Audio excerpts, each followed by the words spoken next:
राजधानी के ईटखेड़ी में चल रहे 4 दिवसीय धार्मिक आयोजन भोपाल इज्तिमा में मुस्लिम धर्मगुरु लोगों को अपने बयानों के माध्यम से अच्छी सीख दे रहे हैं। शनिवार सुबह फजर की नमाज के बाद मौलाना शौकत साहब, जौहर के बाद मौलाना इकबाल हाफिज साहब तो असर की नमाज के बाद मौलाना इलियास साहब ने बयान कर लोगों को जिंदगी और आखिरत के बारे में बताकर हमेशा नेक काम करने की बात कही। उधर 37वें आलमी तबलीगी इज्तिमा में देश भर से जमातों के पहुंचने का सिलसिला भी लगातार जारी है।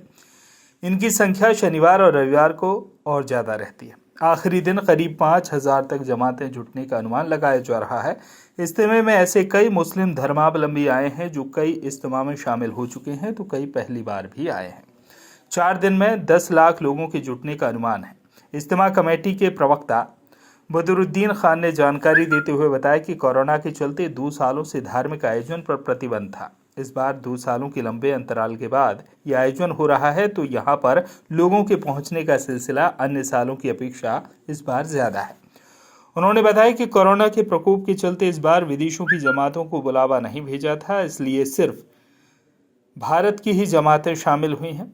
डीसीपी हेडक्वार्टर विनीत कपूर ने बताया कि आयोजन में 2500 पुलिस बल तैनात किया गया है। अन्य अधिकारियों को भी पुलिस मुख्यालय ने तैनात किया है। साथ ही शहरी और देहात क्षेत्र की टीम ने व्यवस्था संभाल रखी है। इस बार जो है 73वां इज्तिमा लगा हुआ है। 2 साल से कोरोना था, क्या असर पड़ा है इज्तिमे में, बताएंगे। इज्तिमे में लोगों के आने के जो हैं वो ज़्यादा इच्छुक हैं, क्योंकि 2 साल नहीं आ पाए वो और मोहब्बत करते हैं इससे सारे लोग। तो 2 साल नहीं हुआ तो ज़्यादा लोगों के आने की ख्वाहिश थी कि हम ज़्यादा से ज़्यादा लोग आएँ, लेकिन अपन ने ज़्यादा बुलाए नहीं, बाहर से सारे एमपी के लोग आए हैं। अच्छा, इस बार विदेश से लगभग दूसरी जमातें नहीं आई हैं, तो कुछ असर पड़ा है? नहीं, दूसरी जमातों को अपन ने इसी कोरोना की वजह से नहीं बुलाया बाहर से, कि कोई एडवर्स इफ़ेक्ट्स ना हो यहाँ पर, इसलिए अपन ने बाहर से कॉल ही नहीं किया उन लोगों को, नहीं तो वो तो आते। सर 2 साल के बाद में दोबारा ये अपने अवसर मिला है, किस नज़र से देखो आप इसको पूरा? बड़ी खुशी है सारे लोगों को कि एक अच्छी चीज़ थी जो चल रही थी और अब नहीं हुई। एक मैसेज था जो लोगों को दिया जाता था दुनिया के अंदर भाईचारे से ज़िंदगी गुजारने का और जो है मौत के बाद की ज़िंदगी की तैयारी का एक मैसेज यहाँ से जाता था। सब उसको लेते थे यहाँ से और दुनिया में फिरते थे, फिर उस मैसेज को लेकर उस तरह अपनी ज़िंदगी गुजारते थे। अब वो नहीं गया था तो लोग चाह रहे थे कि फिर से हो ये।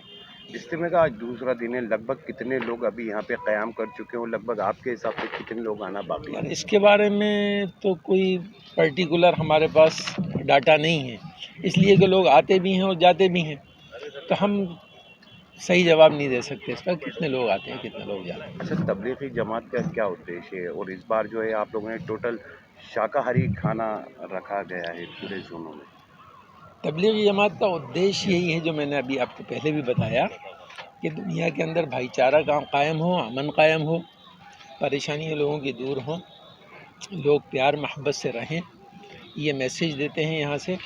और टारगेट हमारा दुनिया नहीं होती, टारगेट हमारा आखिरत होता है।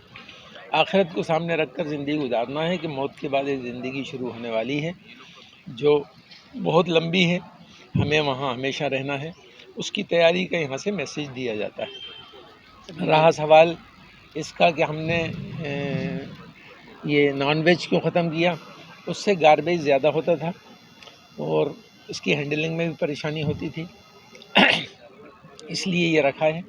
इसका गार्बेज ज़्यादा नहीं होता और जो होता है वो उसका यानी वो खाद वगैरह में यूज़ हो जाता है उसका, इसलिए हमने ये रखा है। सर, इज्तिमे का आज दूसरा दिन है, क्या सुरक्षा व्यवस्था की जा रही है, लगभग कितना बल यहाँ पे मौजूद है? करीब 2500 बल अभी यहाँ पे लगाया गया है और प्रदेश स्तर से कई अधिकारियों को बुला करके यहाँ पे उनकी ड्यूटी भी पुलिस मुख्यालय द्वारा लगाई गई है। पुलिस कमिश्नरेट भोपाल और देहात जिला भोपाल दोनों ने मिलजुल करके इस पूरी व्यवस्था को अंजाम दिया है। आगामी दिनों में 2 दिनों में और भीड़ बढ़ने की संभावना है, उसके अनुसार और बल की अगर आवश्यकता पड़ेगी तो वो भी लगा दिया जाएगा। सर, ट्रैफिक की अगर बात करें तो डाइवर्जन को लेके क्या क्या डाइवर्जन यहाँ पे किए गए हैं हेवी व्हीकलों के बारे में? जी, हैवी व्हीकल्स को डाइवर्ट कर दिया गया है ताकि दो पहिया सवारी और जो हमारे पब्लिक व्हीकल्स हैं वो आ सकें आसानी से। ये देखने में आ रहा है कि ज़्यादातर लोग दो पहिया सवारी से आ रहे हैं, गाड़ियों से आ रहे हैं, और दूसरे जो लाइट व्हीकल्स हैं उनका भी इस्तेमाल हो रहा है। तो आम जनता को दिक्कत ना हो, इसके लिए ये ध्यान दिया जा रहा है कि केवल सवारी गाड़ियाँ ही और दो पहिया वाहनों को ही प्राथमिकता दी जाए और शेष बड़े व्हीकल्स को दूसरी रोड्स पे डाइवर्ट कर दिया गया। ट्रैफिक का एक बड़ा अच्छा प्लान बनाया गया है और हमें ये खुशी है कि इज्तिमा कमेटी के द्वारा बहुत बड़ी संख्या में वॉलंटियर्स को भी लगाया गया। तो जो उन्होंने भी भागीदारी रखी है इस पूरे कार्यक्रम में कमेटी के द्वारा, और उनके वॉलंटियर्स भी पुलिस के साथ मिलकर कार्रवाई कर रहे हैं और इससे एक बहुत अच्छी व्यवस्था लग पा रही है। भोपाल से नवीद खान की रिपोर्ट।